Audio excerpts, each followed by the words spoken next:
So I'm here to introduce the panelists. They're great.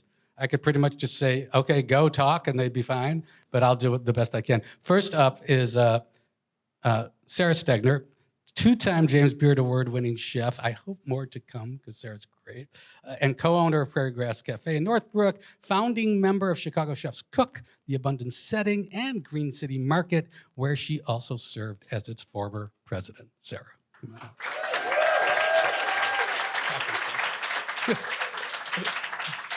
Next, we have Matt Ritchie, the Senior Managing Director and Global Agricultural Practice Lead at Accenture. His focus is on how the future of food depends on tackling the supply chain's volatility, global trade, and the changing perceptions of health and sustainability. Matt, come on up. And we have Natalie Shmulek. She's the go-to resource for emerging food and beverage brands and a former CEO of The Hatchery. She just left. She's currently a strategy consultant and adjunct professor for food entrepreneurship at Boston University. Natalie. And finally, we have Rohini Dey, founder of Let's Talk Women, a coalition and movement of 130 women-owned restaurateurs in Chicago and over 915 U.S. cities. She's the owner of Sanctuary Cocktail Den and Restaurant on River North, which evolved from her former restaurant, Vermilion, in the same space. Hey, Rohini, how's it going? So welcome, everybody. Because it's the taste of innovation, we're gonna start with an easy one just to get everybody involved. So if you're on a desert island and you could only eat one thing, one type of food, not specific food, what would it be and why? And just go around. I would say that I would eat watermelon with feta and sea salt on it and a little bit of herbs over the top. And that was something that I was working on a canapé menu today with a group of chefs, which was quite a privilege for us to be working in conjunction. And that was one of the canapés that we talked about. And I thought, I really want to eat that. So that's it. Well, conveniently, I'm a sushi lover, so we'd have supply on the island. I think I'd go sushi, but it's a very close call after what I just tasted on the fish-free seafood. I think if we could get that supplied out to the deserted island, I think I'd go there. I'm going less healthy. I'm not looking for a castaway moment, so I'm going to go quick. I'm just going to have a really good smash burger. Is Ramen Coke a food group? Can be. It is now. It is now? Okay. If not that, I want a guy there to do my tandoor kebabs. And I want all marinated, seasoned kebabs by the day. Love it. Okay, so now we know a little bit about everyone here. So Sarah, you are one of the founders of the Green City Market, Chicago's first, I would say, biggest farmers market back in 1999. And the restaurant and food scene certainly has become more robust and elevated since then. So how have chefs and restaurateurs evolved, and how is the community stepping up and becoming more innovative today? I think one of the things that Green City Market did over the course of the years is make Chicago very engaged and active in, very engaged and active in local and sustainable. It is something that any genre of food can participate in. And that took root in the city, and this has become a common thing. It's to the point where we have to watch that we don't take advantage of it or not see it as the precious, fragile thing it is right now. And chefs assume they can have access, and the public assumes, because Green City Market has done its job. And I feel that you can't, we get asked the trend, right? You cannot call it a trend. It is at the core of our food, our eating, the basic thing that humanity pulls us together around is that table. And what we have access to here is our primary food source. It should be. So it's not a trend. It's something that is here, that will stay here, and if we nurture it and take care of it, it will be here forever. So Rohini, you opened Vermilion more than 20 years ago. Sarah opened her restaurant more than 20 years ago. So, and you've recently changed Vermilion to Sanctuary, which is, as I said before, a cocktail den, restaurant, conversation space featuring cuisine from all over the world. Why'd you change it? And how are global influences shaping innovation in dining? So I'm the most reluctant restaurateur you can ever find, David. Stumbled into it from McKinsey and the World Bank. But my mission was to change the conception of Indian dining in the US from curry in a hurry to the glory it deserves. And I think I've more than accomplished that, not single-handedly, but there's ample offerings. I reconcepted Vermilion to Sanctuary 3 months ago after the elections. So for me, it's a political statement, and there's a reason I called it Sanctuary, and it overtly is women-centric. I can go into a little bit of what Let's Talk Women is, but we showcase well over 10 Let's Talk Women owners through their beverage and their fair. We're the hub for the events. Cocktails lethal, because I strongly believe in alcohol. The food is amazingly curated comfort food, because I love food. Been to over 65 countries and take it to the next level for each and every country. And also, the primary reason I opened Sanctuary was to celebrate differences. So whether it's immigrants, LGBTQ, women, whatever, name it, we're there for you. Interesting. You know, when I haven't talked to you about this, but when you talk about kind of as a conversation space, there's part of a trend or whatever that's happened, I think, over the last 5-10 years maybe, is these third spaces, like Starbucks. For people who don't know what third space, like Starbucks is people's third spaces. But now there's entire restaurants or concepts that are third spaces, which I think are really, that's something that I think is innovative. And a friend of mine just opened one on Wells, I think is second day packed. And everybody just kind of knew what to do, right? They just knew where to work, where to go in. No, you're spot on. So, but some restaurants just stay the way they are. For example, Frontera Grill, 38 years, which is not to say they're not innovating. Every restaurant is a hotbed of innovation, but their concept has stayed constant. Amazingly successful. Some reconcept every 3-4 months, like Next or Consulate in Atlanta. Your other question around global trends, I think is a very key one and close to my heart. I think we've spoken about this before.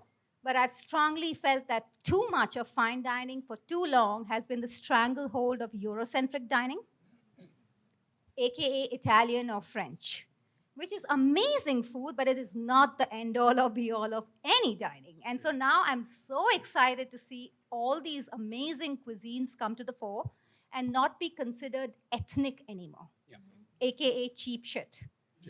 So, so lots to be excited about. Yeah, for sure. Filipino, Mexican, it's all happening. Okay, I have a question for Matt. And I know Natalie's going to want to chime in on this. So, and we're talking a lot about food, but there have been some recent incredible medical and technological breakthroughs that affect food and health. And one of them is the prevalence of GLP-1s, which Ozempic, Mounjaro, et cetera. According to New York Times, in this country, more than 40% of the United States people are obese. 12% have used GLP-1s. And the new study says that 25% of Americans are going to use some kind of a GLP-1s in their health regimen by the end of this year, which just blows my mind, okay? So this has created a whole new category of food. There's actually food categories for GLP-1 users. And so I assume this is more than just a fad, right? And so, but it has to have some kind of powerful implications. Yeah, I'm sure everybody has an opinion here. I guess my opinion, if you go and talk to the companies that I serve, which are big companies, every one of them would say we underestimated the impact and how quickly GLP-1s would grow. But at the same time, they're wondering, how does it fit into the future of food, right? What are the long-term effects? Those types of things are a little bit unknown, but in some cases, GLP-1s have been used for health reasons for many successful things. My perspective is this is the first shot in a food innovation concept called emerging and blurring industries. And I think, I'm going to learn a lot from folks here in the discussion in the group around different types of food and experiences. I think there's another angle that says, how can I get performance-based personalized nutrition? How does healthcare and pharmaceuticals merge with food to address the footprint of my microbiomes, which are as unique as my fingerprint, and how different foods react to me and what my personalized diet will be for whatever I want to accomplish, whether I want to do something from an exercise perspective or I'm 90 years old and I want to live a high quality life and till the very end as opposed to slow decline. And I think GLP-1s, I think the pharmaceutical side of things belongs in that blur too, and I think it's going to be a complement long term, but I think there's a blur of industries when I think of innovation of food. Natalie? Yeah, I was just to add to that, I think the innovation piece comes with accessorizing. So it's not always just being concerned directly about what a GLP-1 might do. Yes, it can suppress appetite. Yes, there are potential long-term effects that people are going to start looking into, but it's a reality. And I think to your point, I think that's the key is the personalization of healthcare. It's right now when you see a GNC go into pharmaceuticals and offering GLP-1s, and you start to see those blurred lines where health insurance companies are starting to think about how do you prescribe things other than just traditional medicines? How do you start to think about food as medicine? And it's starting to create more of that conversation. But you do have brands that aren't necessarily aren't taking this as an opportunity to shy away from innovation. You have Nestle that's creating products that are accompanying somebody who's taking a GLP-1. You have restaurants that are starting to realize that smaller portions might be more effective, so you have more tapas-style concepts. So there is opportunity to innovate without the fear of what this might do to the food and beverage industry, because people will always want to dine out and have that experience, and that's where that wellness space, which is absolutely blurring the lines right now, and even to the new types of spaces. I've spent a lot of times researching kind of the future of communal spaces right now. Retailers are starting to think about how you can spend more time in there, not just take a grocery cart, your shopping cart, go through, pick up what you need, and exit. They're trying to think about ways to keep you there, to make it a safe space where you might dine there, you might meet people there, you might have coffee there. They want you to interact and engage with the space. That's what consumers are hungry for, as well as that connectivity. So that's why we're also seeing a lot of member clubs starting to pop up, these wellness spaces, these new rituals where, saunas and cold plunges. We're seeing that all across the board. And this intersects very much with the food and beverage industry. I would say too that it's really important. It amplifies how important it is to have nutrition dense food accessible to everybody. That things like the company like 4-Star Mushroom, which should definitely win an award for what they've done. One of the guys, Joe Weber, was telling me that the reason he started that mushroom company was because he feels that a lot of the anxiety and issues among our teens, particularly in the school shootings and those kinds of bizarre behaviors, some of them are related to a lack of nutrition in the brain. Now, I didn't say that, he said that. But I feel like this is something that we know. We know that our topsoil is damaged. We know that there's a resurgence in regenerative agriculture, meaning to reinvigorate our soil so that it has more nutrition. And this is, if there is any reason why, this is at the point of it, because if you can only eat a small amount of food, and 25% is a huge number of Americans that have limited amount of food intake, they have to eat food that's nutrition dense in order to function and survive well.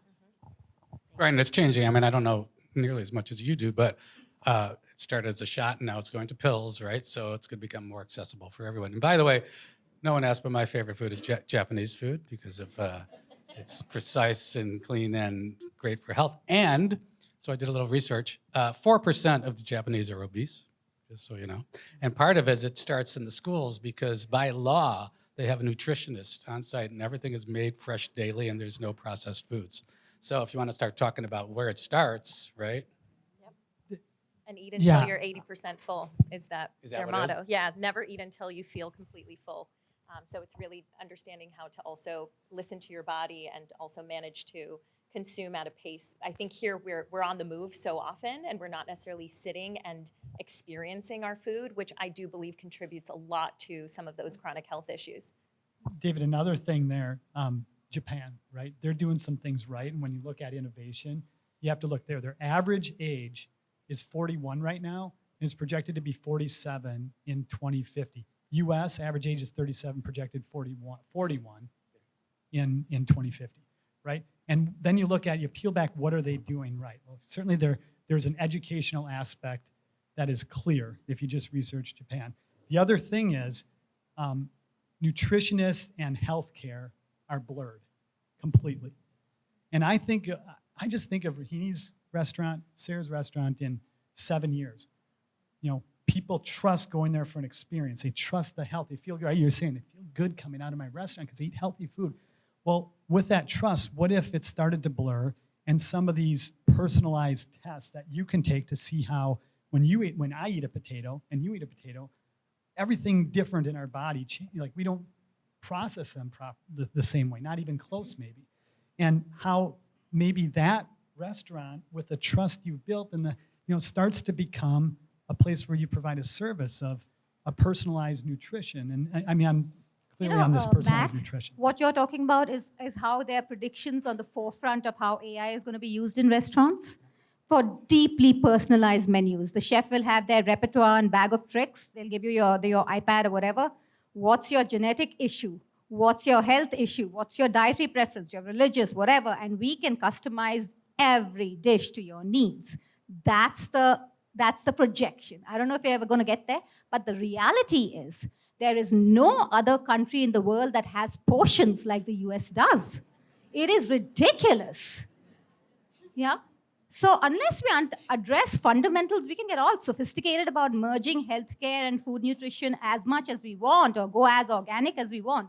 But we've got to change our consumption patterns and the intake of what we eat. And as long as we're a primarily fast casual, fast food, or ridiculous portion society, this is where we're going to be. Yeah, and I'm part of a coalition that works to get local food into schools. And one of the organizations is the Evolve Network. Well, I don't know why. One of the organizations is the Evolve Network, and Sebastian White goes in and teaches kids how to cook with local food. And what he is doing is creating a space that is kind of a healing space around food. And one of his pillars that he talks about is if you don't know what your choices are, how can you truly be free? How can you, if you don't understand how to cook a beet or what a radish is, you're never going to opt in to have that. And I think we have to think across the board that food needs to be accessible for everybody, and that level of education and interaction within the schools that you were talking about, David, this needs to happen in our schools. We need to make a stand that this is, however it's viewed, whether it's we have nutritionists in school or chefs in school or whatever the venue to get it there, this is a huge part of what we need to do.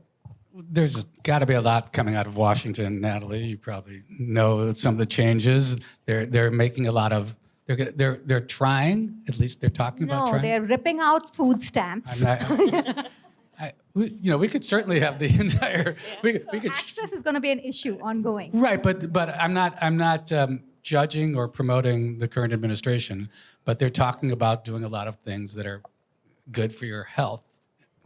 Yeah, I mean, there's a lot of things that are happening, and I think the one positive is it is creating dialogue, because there's a lot of information, there's a lot of misinformation, and I also think that getting into schools, getting the right information in front of students is so essential and very important, because there's so much isolation right now. Most information that young individuals receive is through their phone and through social media, and social media will consistently feed you in an algorithm, not necessarily what you need, but what you want to hear. And it's also going to feed you a lot of things, magic potions and pills. And it's a daunting time for the average customer to decide what actually works and what doesn't, because everything that you're being fed is telling you, take this gummy, take this shot, take this cereal. These are all magic potions. And so I was laughing because I thought you said potions when you said portions, and I thought potions too. So it is a really interesting time, but I think, yes, we're hearing a lot of kind of opposition. There's concerns about trusting science, which is very important. We have science for a reason, and we have to trust that. There's also questioning right now where there is this unveiling of, well, is this, and we know this from early days when we looked at what was considered the most nutritious and what should be on your plate, which has drastically changed because we found actually that portion of meat and this amount of grain, it might not be that good for you. So we're looking at other countries too. Like if you look at Brazil, it's a very different graph of what you should be eating. But I think the one good thing is the conversation that's coming out of it, because you are hearing people dispute some of the information that's coming out of there. There's a lot that's concerning, especially when it comes to governing bodies of health, because there has been a lot of, the second you start to remove those governing bodies, it can create a lot of unsafety. But I do think that it's important to have the conversation to say, does this work? Why or why not? Is switching everything over from seed oils to beef tallow, is that something that is healthier? These are the conversations that people are starting to have, and they're important ones to have. And so I think, yes, there's a lot of concern there in terms of what is being fed to the general public, but I think the dialogue is an important one. Maybe I'd add to that. I agree with everything you said, Natalie. And I think of, maybe when in the prep, which by the way, David's prep is, I'm going to ask you anything. So in the prep, we talked about what drives innovation, and necessity is the mother of innovation, right? And then you think, okay, what drives necessity? And you think if the demand changes, innovation will happen, right? Mm-hmm. How do you change demand? Well, it's either regulated or educated, right? I'm educated, I think differently, therefore I'm demanding something different as a consumer, or there's regulation coming in. And I think both of them, I think we're really, really ripe to the question. I think we're really, really ripe for major innovation in food, especially in big food. I won't name the name of the company, but one of the companies that we serve has 200 products that are going to be afoul if what's projected in terms of regulation comes up. Really? By the way, if you guys have questions, we'll stop in a minute. Maybe just raise your hand. I can't really see that well. But I will say one thing. We're talking a lot about young people. And it seems to me, and I think this is more than anecdotally, is that younger people don't drink as much alcohol these days. I was on vacation with another family about 6 years ago, and I didn't know the father. And I said, "What do you do?" He goes, I run Mike's Hard Lemonade. I'm like, "Oh, cool." And he said to me, "Oh, but we have this big product coming out that I think with the product, I think it's gonna be really big." And I go, "What's it called?" And he goes, "It's called White Claw." And I go, "Okay, whatever." I patted him on the head, and I'm sure it's gonna be fine. But they were innovating because they understood that the younger demographic wanted theoretically better for you alcohol, less calories, less alcohol. And do you guys see that in your restaurants? Are people drinking as much as they used to, or is it a demographic Take thing? it, Rainey? I think there's a huge change, a huge shift. In Logan Square at Daisy's, Joe, when we're at these events and Chicago Chefs Cook, one of the reasons that I'm here, it's a humanitarian cause, a humanitarian organization that raises money for humanitarian causes. It's driven by chefs. And so we do a lot of events with chefs. And Joe was saying that his business has shifted substantially, like in terms of 10 to 15% more non-alcoholic drinks. And I think that it's across the board. It's not a minor shift, it's a major impact in the industry.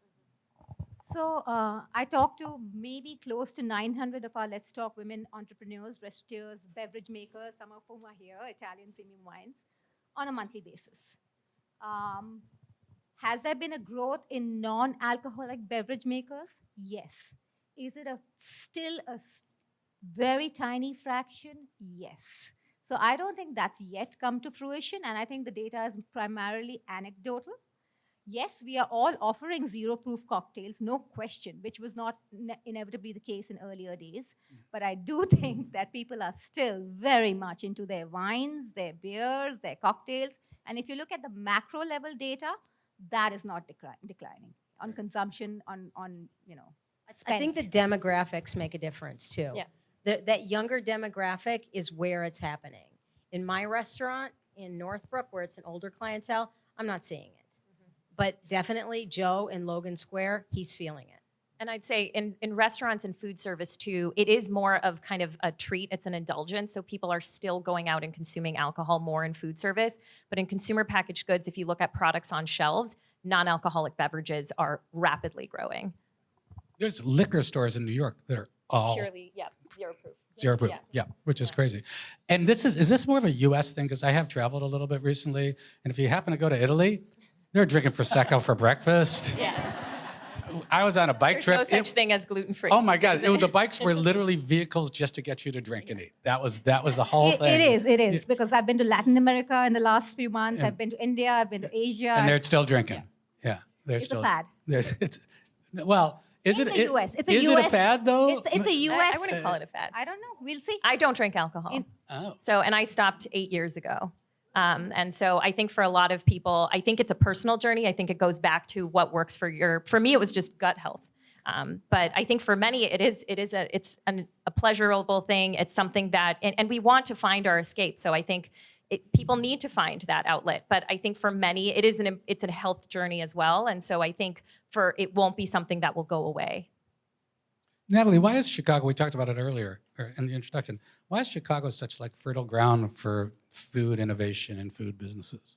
Well, I think we heard it in the beginning with some of these stats because it's very true. I mean, not only is Chicago central in the United States and from a distribution standpoint, it's really the best place you could be for getting products and concepts out there. But I think we have so many brilliant minds, I mean, including those here who have really fantastic concepts. And I know people always say if you can make it in New York, you can make it anywhere. I believe that's true about Chicago more so. I think if you can make it in Chicago, that concept and that model can be adapted throughout the United States and really have legs and be able to grow. I think we see so many innovators, and I think there's a lot of talent in this city, and talent is what ultimately is going to drive innovation. It's great to have an idea. If you don't know how to execute on that idea, it won't go anywhere. And so we have amazing organizations like the Hatchery, like Chicagoland Food and Beverage Network, the Good Food Accelerator. There's 1871. There's so many brilliant groups here that can help usher entrepreneurs and ideation in the right direction and accelerate that growth. And then we have a lot of the big consumer packaged goods brands. We have Illinois Restaurant Association.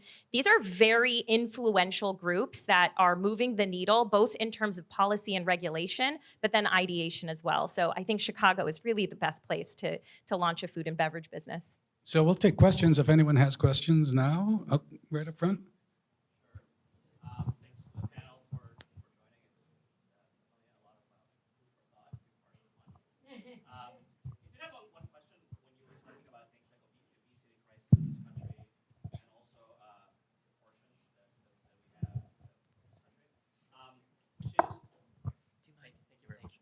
So piggybacking on the idea, on the thoughts on obesity and then also on portion control, I'm wondering, every time I go out to eat in Chicago, so many wonderful restaurants, but I always feel very guilty, not only about the portion sizes, but it feels like there's a fair amount of waste, and we have a huge homelessness crisis in the country and in the city. And I know restaurants are already doing many things to try to fight that, basically. But I'm curious if there's any, what you see in that front, if there's anything sort of innovative that restaurants can do to try to save food and redistribute it to communities that are food challenged. This is something that I feel very strongly about. Not just on a Chicago level or a US level, but on a global level. There's huge famine, starvation, food insecurity everywhere, right? The waste, though, 40% of that happens upstream. And you never hear about that in harvesting, in storage, in distribution. 40%, like from McKinsey did a study in 2022, they showed it by product, from wheat to tomatoes to everything. We tend to focus on what's organic, what's sustainable. We're missing the low-hanging big fruit. So I'm hoping that the marriage of AI and procurement and being very savvy about managing food waste upstream will help. And then you hit the nail on the head that there's 30% of waste at the consumer level. Us at home throwing out food because we overbought or it's spoiled, we don't want to use it. In restaurants, over-serving and not chucking it. So there's got to be a lot addressed, and smaller portions is at the heart of it. Yeah, and I do think that there is consumer pushback on this. There's a lot of pressure. If you give a smaller portion in the restaurants, you can get pushback from that. And an example would be like I charge for bread. And the reason I charge for bread, first of all, the price escalated, but also I got tired of throwing it in the garbage. I got tired of seeing massive amounts of it come back that people said they wanted and then didn't eat. And it's like there was a whole stream of people, 300 people that had nothing better to do than talk about the fact that I charge for bread on a neighborhood in Northbrook. And I had a lot of people defend me, and I ended up putting stuff on the table that talked about Jory. He's from Benison's Bakery. It's a family-owned business. He's part of the market. He works very hard. His baker left, and he spent 3 months on the overnight shift. Now, he's my age. Okay, I don't know that I would do that. I might shut it down before I do 3 months on the overnight shift. But the point is that, you know, we have to, as professionals and as industry leaders, we have to bring the public along. In some way, we have to educate and help them come to our site. And I really liked when restaurants started doing small plates. I like that shareable small plate theme. I think it's valuable because it ends up not being wasted. And when I, you know, have to sit there and argue about whether we should serve 8 ounces or 7 ounces on a skirt steak, because if we drop the portion size, we're going to get criticized. That we're not there yet. The consumers need to come with us. So Sarah, at Sanctuary, I've eliminated entrees, period. Yeah. Because an entree is the death knell of a meal. I mean, you always enjoy your appetizers, you're having a good time, then this big-ass dish shows up. Like, you know, it's always, and it's, I don't know what it is, but 80% of restaurants, the entree is always mediocre compared to the appetizers. I don't know Mine what aren't. I don't know if the chef gets bored or what, but in my case, I have small plates and mid plates. Take it or leave it. You can have 3 of those if you want, but that's it. Yeah, I'm working on a project where I was designing a menu, helping with a menu, and the majority of it is small plates, and then I had a fish, a meat, a vegetarian pasta dish on entrees, and that's it.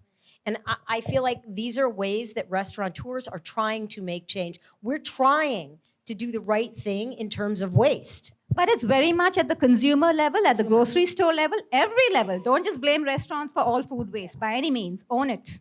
And it might be harder in Chicago to reduce portion size. And Yes, Midwest. It's just there's expectations. I was at I got my car towed. Have you ever had your car towed?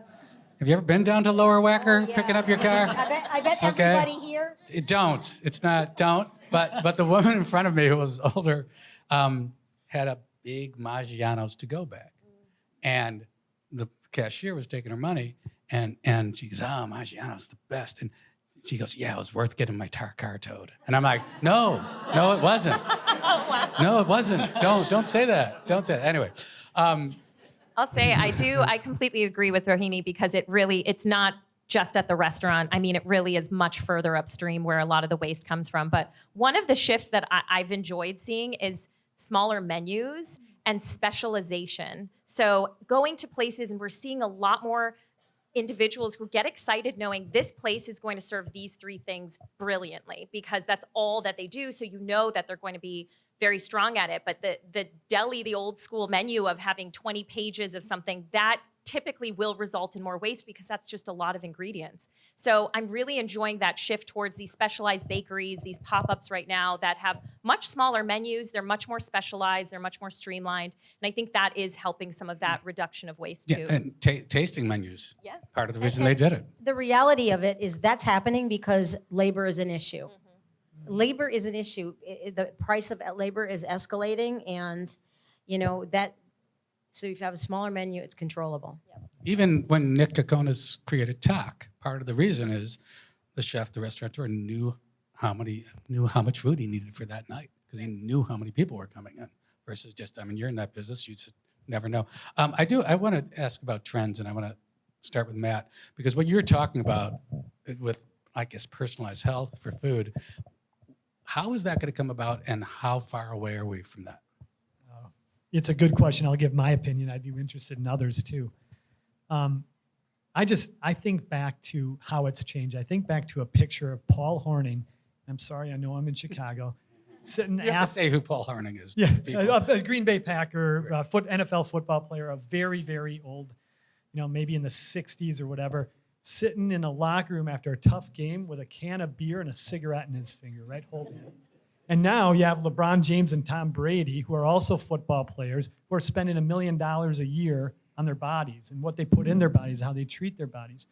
We're not far away from from the demand being, again, you can get the tests. You look at the tests that are available in Japan, the tests that are available in Israel, in Germany. How does your body react to each food? And you go through these. And what is a test like? How do they like- do the test? Basically, there's one where you put something just under the surface, a device just under the surface of your arm. It connects to your phone, and as you eat, you record your blood glucose levels. And you see wild swings. Like Natalie and I can be eating like literally a tomato. My blood glucose will go like this, and it'll stay up for a while, then it'll go down, and yours might barely blip and stay steady. And yet we have general guidance on diets, right? I think, as the demand and how we educate ourselves and say, do I demand a service like that? Am I willing to put my personal data out there? Do I trust the test, right? And that's where I say, who's going to take that step with their trust to kind of blur into that, wearable space, maybe blur a little bit into the healthcare side of things and say, I'm going to provide an ability for people to understand a little bit more about their bodies, and then I'm going to be a functional chef. I'm going to be I don't know how long it'll take, but man, we're right there. Has anybody read Outlive by Peter Attia? Yeah, you know what I'm talking about. Preventative medicine versus treating the symptom. Preventative food versus treating the symptom. I took a food sensitivity test, which is a blood test, and it's not new. It's been around for a while. And I took it, every 6 months for 3 times. And there were some things that I thought, okay, I don't understand why this came up with me. But other things, it was clear that it was something I was eating a lot of in a bizarre way that we all have exposure to because it's not seasonal. So I was consuming a lot of mint and I was consuming a lot of celery. And they came up on my sensitivity list. And then you stop and you break and you can re-enter it into your food where it comes back. And this, as a chef, okay, if you people eat seasonal, you're not going to be sensitive to things. You're going to take the food in the way you should, because it is not normal to have access to everything all of the time. And that seasonality of chefs, that chefs follow, and if you look at our farms, I think it makes a huge difference on your health. And by the way, Sarah, that effect that it had on your body might have 0 effect on me, right? Yeah. I think it's super interesting, the seasonality too, that you noticed a sensitivity when it was off season. I think that's fascinating. But I agree. I think we're already here. Wearables, how many people count their steps or check your phone we all do it, right? There's a level of gamification, which I think gets a lot of people excited. Can I outpace my friend? Can I sleep better, right? There's all these new products right now that will test your sleep. They'll test your stress. I went to a Google event. They offered the chance to do the glucose monitors. There's a toilet that was invented that will actually read your stool for you and tell you on your phone. The inventions right now are really out there, but that is the future. That's what we want. We want to know that we are all different. So that means we shouldn't all be eating the same things. I'm gonna pause on the futuristic scenario prediction, because yes, the glucose monitors, diabetics have been using it for years now, no biggie, and terrific, and I'm hoping those monitors come up for other illnesses too. But does that automatically translate into a microbiome customized AI, menu at every restaurant? I don't see that happening, And here we are. We can barely even wrestle with the issue of local and sustainable, And let's be clear. Restaurants they're not nobility. They're a money-making entity. They're for the affluent. They are, we may consider ourselves a craft, but they're at the end of the day a very capitalist enterprise, right? And they cannot be afforded by many, certainly the fine dining ones. Similarly, if you walk into farmers markets or Whole Foods, It's for a very affluent demographic. So let us not pretend that this is for the masses and for the benefits of entire society, okay? I mean, there are many more fundamental levels we need to solve at the societal level, whether it's food insecurity or just basics, before we get into the luxury of our discussion. Yeah, I think just one comment on that. I agree. It's not maybe about restaurants as much, but is it an adjacency that restaurants can get into that can be a service? And also, to your point, we live, everybody here has disposable income. We live in a privileged area, right? When does healthcare get involved to be able to supplement tests like this and helping people in a manner that's preventative as opposed to all the money we spend on treating the symptom when something bad happens? I think there's something here. Yeah, it is futuristic, Sure. but I think it's. Can I add one thing, though, that you're saying? I'm sorry, Sarah. What we haven't even talked about with the tests that you're saying are coming is productivity. I got to believe that if you do these tests for kids, I have 4 kids, and I know they're all different, and one of them will, just lose complete attention in school, but a lot of it probably is what he ate that morning or what he's not eating, right? So, I mean, if you start doing that, just getting the productivity out of people, 100%. that's a game changer. The functionality, what is your function? I want to be more alert during the day. I want to be a better athlete. I'm a pro athlete, right? NBA teams. I talked to a functional chef for the Portland Trailblazers yesterday. This is what they do, right? Some listen, some don't. But I agree with you 100%. Well, then we can start talking about microdosing, but that's a whole different. That's a pharmaceutical. That's a whole different thing. I don't know how much time. Do you have another question? I can see question right there. I'm sorry.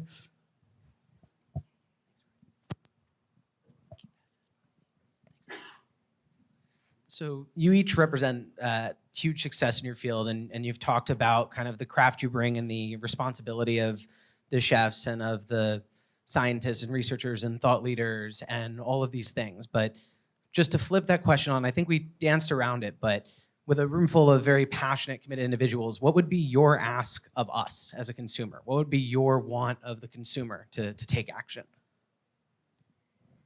That's a very tough one, but and I think the chefs in the room are going to have a much stronger answer. But I would say that the first thing is just understanding cost.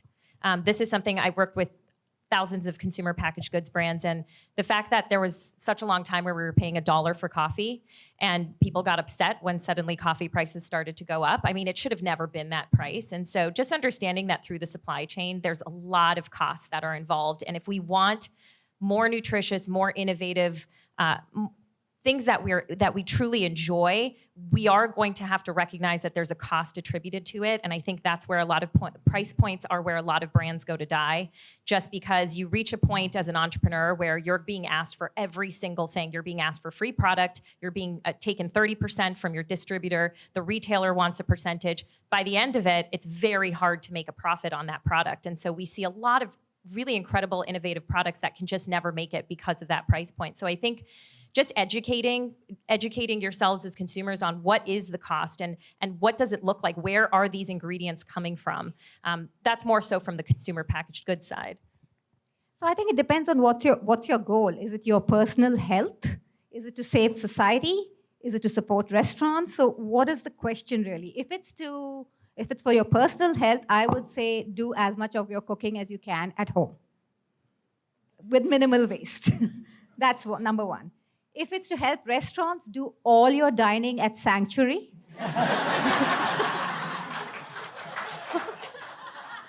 And maybe a little bit at Prairie Grass Cafe. and at our Let's Talk Women group. I'm overtly biased here. If it's for society, that's a much bigger question, and I'd love to open it up to all our panelists. Well, what I would say is, if I was going to ask one thing, it's know where your food comes from. Pay attention. Don't look the other way. Don't accept things that aren't okay for you. And I don't think it's just because I'm a chef. I think all of us, when we're eating these days, look at the food and say, oh, maybe I shouldn't eat this. Or where did this come from? Or what's in this product? Oh, I don't know. Well, it's okay. It'll be all right. I'm only doing it once. I'm only doing this. I think it matters all the time. You need to pay attention where your food comes from. And if we look at the source and go back to the source, it protects our land, which in turn is also an answer to what could be an offset of global warming. Now, I'm not a scientist, and let me qualify that, but to me, a lot of these issues that we're dealing with, including nutrition, is about our land and our food source. And I don't look the other way.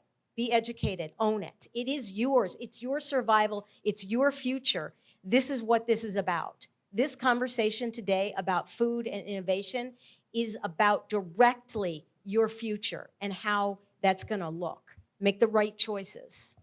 David, I'd love to hear your perspective from the 1,500 restaurateurs you've dined, featured. My perspective is actually, I think you should support genuine restaurants with soul. All right. You know, we just live in a fantastic restaurant city, or when you travel as well.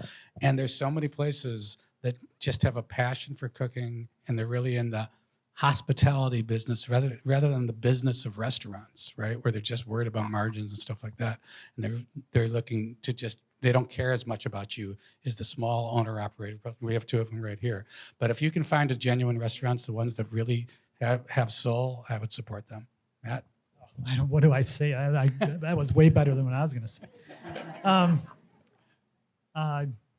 I would say continue to be curious and ask what if. I think As we're well. out of time, or do we have time? We have time for one more question. Who has a question? If anyone has a question. I don't know. Oh, I'm there we go. afraid not an easy question. But we talked earlier about waste and how important it is for us to consider all of the waste that comes out of every stage of this. However, we haven't talked about regulation and litigation. And the real issue I think that is behind that is it's not easy to just give things away because of the potential implication, both from a physical reactionary standpoint, as well as the ability to hurt someone. But the public schools, every day, how much waste do they have, and yet they can't give it away. So just a couple of comments to kind of wrap it up, to say all of this is not easy as much as we would like to make something different happen, but sometimes there are ramifications that impact our decisions. Well said. Incredibly complicated topic. COVID shined on it, right? I remember I was in Wisconsin visiting family, and I could buy one jug of milk, one gallon of milk. I couldn't buy two. And literally I went from that grocery store to my in-laws, and there was a farm dumping gallons upon truckloads of milk in a manure pit because they couldn't get it to a place that was open to package it in a manner that was, because they packaged only for schools, right, for K through 12. And that shined some things that we can do differently in the supply chain. And we figured it out, pretty quickly in COVID. But the supply chain complexities of when I have waste and how do I get it from point A to point B are incredibly complex and expensive to solve. And if there was a way to solve it that was easily financially able, it would be done. If we priced in all the externalities and paid the true price for what we're consuming, then we would wake up. Yeah. By that I mean every pollution, every waste, everything. I think we're out of time. I learned something. I hope you enjoyed it. Thanks to Rohini and Natalie and Matt and Sarah.